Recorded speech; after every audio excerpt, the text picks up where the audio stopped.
Hyrule Warriors Age of Calamity not only should, but likely will have Sidon as a playable character, as well as Riju and other post-Calamity Breath of the Wild characters, and in this video I would like to tell you why. Age of Calamity has me nothing but excited, as I'm a huge fan of both Breath of the Wild and the first Hyrule Warriors, but I do have some concerns, chiefly character count. We know that Link, Zelda, and the 4 champions are confirmed, and it really does seem like Impa will be there as well, but that still only comes out to 7 characters. That is paltry compared to the 30 characters playable in the definitive edition of Hyrule Warriors on the Switch. And 7 characters is even a small amount compared to the 12 available in the launch version of Hyrule Warriors on the Wii U.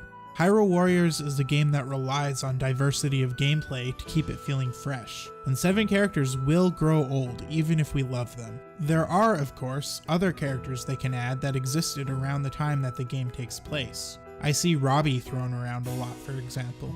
And while I certainly do hope to see that, I have another more daring suggestion. I firmly believe that we will be able to play as characters from Breath of the Wild who lived when Link woke up. Not only Sidon, but also Riju, Teba, Yunobo, Cass, transformed Purah, Old Robbie, Master Koga, Hestu, Kilton, Beetle, Maz Koshia, and most importantly of all,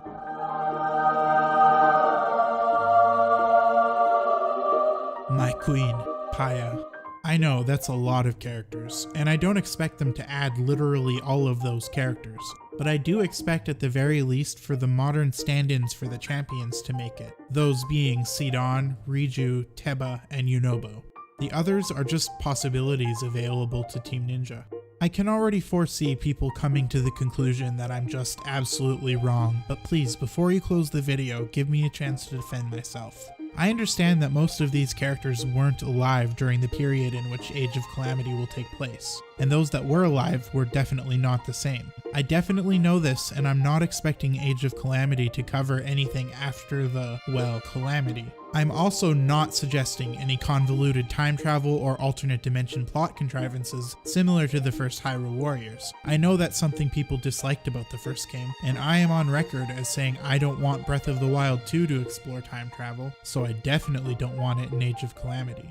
But the thing is, you can have the modern characters in the game without having to damage the main plot. In fact, the post-Calamity characters don't have to appear in the main plot at all. There are 2 ways that the modern characters could be included in Breath of the Wild without involvement in the main plot. They could appear in side missions and what-if scenarios, or they could simply be unlockables. The first option is fairly straightforward. The developers could add in missions entirely isolated from the main plot, in which you play as modern stand-ins for the champions. They could take place in between Age of Calamity and Breath of the Wild, serving as bridges between the plots, or they could be alternate retellings of certain events in Breath of the Wild. They could even be entirely made up, explicitly labeled what-if scenarios, put in purely for fan service. Regardless of what form these missions take, there are a few options for actually accessing them. They could be peppered through the main story similar to Linkle's quest in the first Hyrule Warriors, or they could be available in uninterrupted strings after the main quest, identical to the Great Sea storyline also in Hyrule Warriors. If you absolutely loathe the idea of modern characters having story content, then Sidon, Riju, and crew could be added to the game simply as unlockables. Again, there is precedence for this in Hyrule Warriors. Many characters who were playable did not have any story content, but were instead unlocked for play by finding them in adventure mode.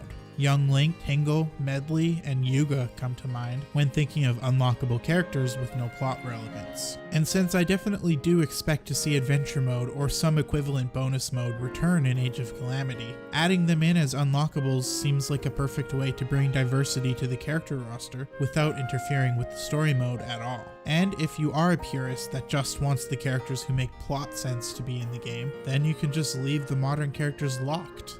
So we've clarified that adding the modern characters is doable without doing much or any damage to the plot of the game. I'd like to continue the video by doing 2 things. First, a short discussion on how the modern characters could potentially fight, and then I'll preemptively respond to some criticism of this idea that I already foresee. I'm leaving that to the end so it stays fresh in your mind while you're thinking about commenting. To go over the potential fighting styles, I'm actually going to hand the reins over to my good friend and returning face to the channel, Triforce Trends. Take it away. thanks Nehru. I also make Zelda content, and I'm sure some of you might have seen my stuff before. If you haven't, then there might be a link in the description. Probably. Nehru, please. So yeah, let's get into the video. So in terms of how the modern characters could potentially fight, we will actually narrow it down to just a few, because there are way too many possibilities to look at them all. We'll stick to talking about just the modern stand-ins for the champions, namely Sidon, Riju, Yunobo, and Teba. Sorry Nehru, but we're leaving the apple of your eye out of this one, since she doesn't fight and would probably run away from monsters sooner than charge into battle. Anyways, starting with Sidon. In one word, flamboyant. Really, would we want it any other way? His fighting style would probably see him leaping and diving all over the place, fighting extravagantly with the sword we see on his person. His moveset could be similar to Princess Russo in the sense that he creates waves wherever he goes, and his dramatic dives could be part of his offensive moveset as he stylishly flops into groups of enemies and creates a powerful splash of water, damaging all of the enemies around him. Perhaps he creates his own waterfalls on top of an enemy and then swims up them. Regardless, he would be a fabulous addition.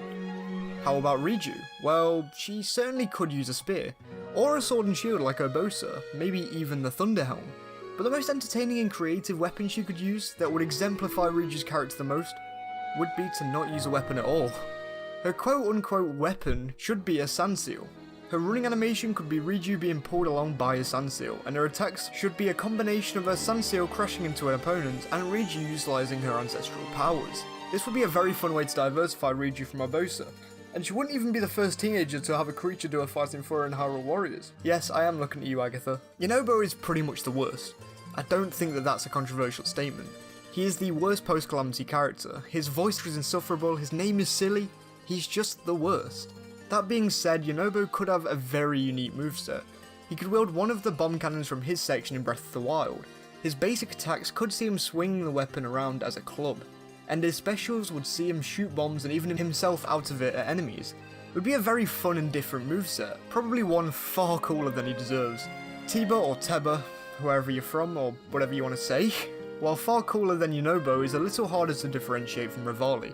I imagine he would ultimately fight somewhat similar to Revali.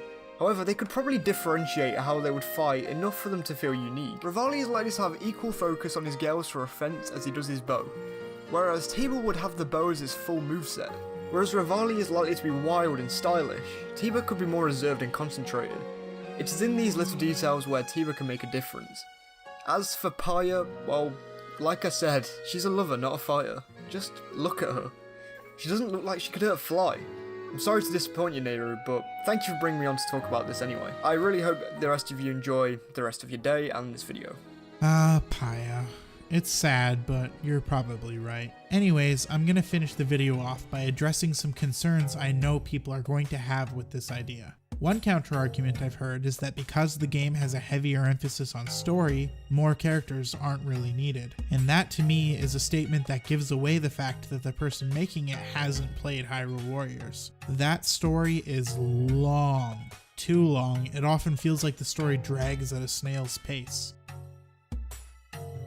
I mean, look at all of these missions.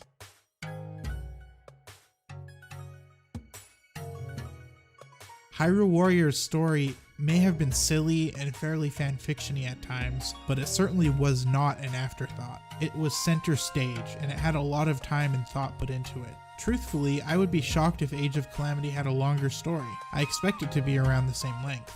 So no, a focus on story isn't reason for less characters. The next counter-argument addresses the post-Calamity characters directly. I've seen it said that characters from Out of Era shouldn't be added to the game in any capacity because Age of Calamity is going for a very serious tone, and Out of Era characters would clash with that tone. And all I have to say to that is, what? When has tone ever stopped Nintendo from having some silly fun? Sure, Age of Calamity is going to be deadly serious. Well, Breath of the Wild was pretty damn serious too. And if I recall, when I fought the bringer of the apocalypse, the source of the world's ruin, the creature who's responsible for the death of innumerable people, I remember beating him in a skin-tight Tingle costume. Sidon being playable in Age of Calamity clashes with tone a lot less than defeating Ganon while dressed like Ganon. canon. And that's what I have to say about that. There's no reason the modern characters couldn't be added to Age of Calamity, and I think their addition would be a wonderful thing for the game overall.